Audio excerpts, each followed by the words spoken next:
Day 22 on our Advent calendar, reading the 24 chapters of Luke's Gospel in the 24 December days that take us up to Christmas Eve. And today we reach a point that we associate more readily with Easter than with Christmas. 22 begins with Judas agreeing to betray Jesus.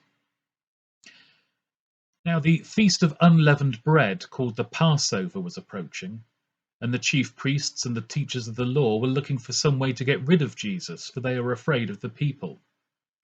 Then Satan entered Judas, called Iscariot, one of the 12. And Judas went to the chief priests and the officers of the temple guard and discussed with them how he might betray Jesus. They were delighted and agreed to give him money. He consented and watched for an opportunity to hand Jesus over to them when no crowd was present. Then came the day of unleavened bread on which the Passover lamb had to be sacrificed. Jesus sent Peter and John, saying, "Go and make preparations for us to eat the Passover." "Where do you want us to prepare for it?" they asked. He replied, "As you enter the city, a man carrying a jar of water will meet you.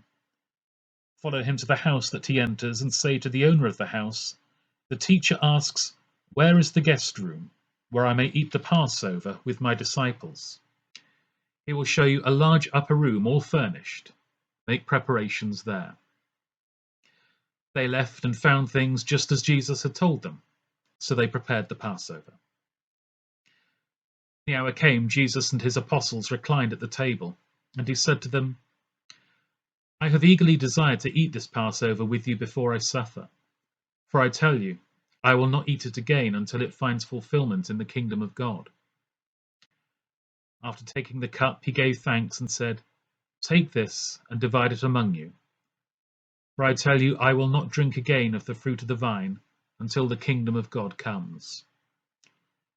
And he took bread, gave thanks, and broke it, and gave it to them, saying, "This is my body given for you. Do this in remembrance of me."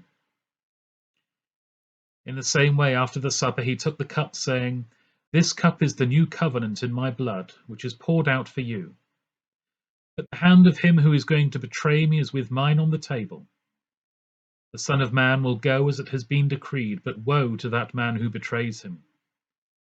They began to question among themselves which of them it might be who would do this.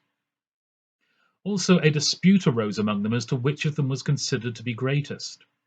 Jesus said to them, "The kings of the Gentiles lord it over them, and those who exercise authority over them call themselves benefactors. But you are not to be like that. Instead, the greatest among you should be like the youngest, and the one who rules like the one who serves. For who is greater, the one who is at the table or the one who serves? Is it not the one who is at the table? But I am among you as one who serves. You are those who have stood by me in my trials, and I confer on you a kingdom, just as my Father conferred on me, so that you may eat and drink at my table in my kingdom and sit on thrones judging the 12 tribes of Israel. Simon, Simon, Satan has asked to sift you as wheat, but I have prayed for you, Simon, that your faith may not fail. And when you have turned back, strengthen your brothers." But he replied, "Lord, I am ready to go with you to prison and to death." Jesus answered, "I tell you, Peter, before the cock crows today, you will deny 3 times that you know me." Then Jesus asked them, "When I sent you without purse, bag, or sandals, did you lack anything?" "Nothing," they answered.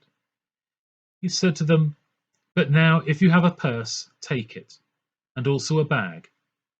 And if you don't have a sword, sell your cloak and buy one. It is written, 'And he was numbered with the transgressors.' And I tell you that this must be fulfilled in me.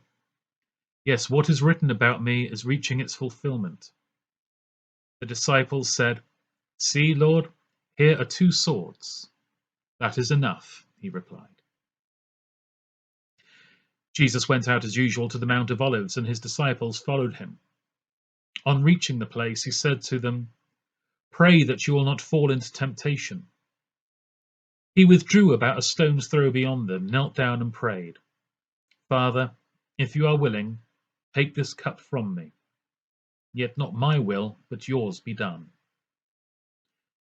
An angel from heaven appeared to him and strengthened him. And being in anguish, he prayed more earnestly, and his sweat was like drops of blood falling to the ground. When he rose from prayer and went back to the disciples, he found them asleep, exhausted from sorrow. "Why are you sleeping?" he asked them. "Get up and pray, so that you will not fall into temptation." While he was still speaking, a crowd came up, and the man who was called Judas, one of the 12, was leading them. He approached Jesus to kiss him, but Jesus asked him, "Judas, are you betraying the Son of Man with a kiss?" When Jesus' followers saw what was going to happen, they said, "Lord, should we strike with our swords?" And one of them struck the servant of the high priest, cutting off his right ear. But Jesus answered, "No more of this." And he touched the man's ear and healed him. Then Jesus said to the chief priests, the officers of the temple guard, and the elders who had come for him, "Am I leading a rebellion that you have come with swords and clubs? Every day I was with you in the temple courts, and you did not lay a hand on me. But this is your hour, when darkness reigns." Then seizing him, they led him away and took him into the house of the high priest. Peter followed at a distance. But when they had kindled a fire in the middle of the courtyard and sat down together, Peter sat down with them. A servant girl saw him seated there in the firelight. She looked closely at him and said, "This man was with him." But he denied it. "Woman, I don't know him," he said.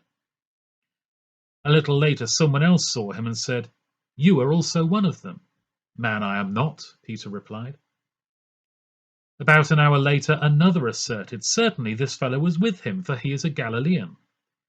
Peter replied, "Man, I don't know what you're talking about." Just as he was speaking, the cock crowed. The Lord turned and looked straight at Peter. Then Peter remembered the word the Lord had spoken to him.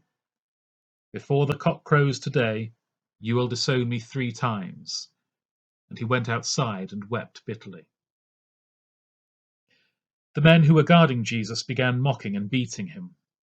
They blindfolded him and demanded, "Prophesy, who hit you?" And they said many other insulting things to him. At daybreak, the council of the elders of the people, both the chief priests and teachers of the law, met together, and Jesus was led before them. "If you are the Christ," they said, "tell us." Jesus answered, "If I tell you, you will not believe me, and if I asked you, you would not answer. But from now on, the Son of Man will be seated at the right hand of the mighty God." They all asked, "Are you then the Son of God?" He replied, "You are right in saying I am." Then they said, "Why do we need any more testimony? We have heard it from his own lips." This is the word of the Lord. Thanks be to God. Tomorrow, Kathy will read us Luke chapter 23.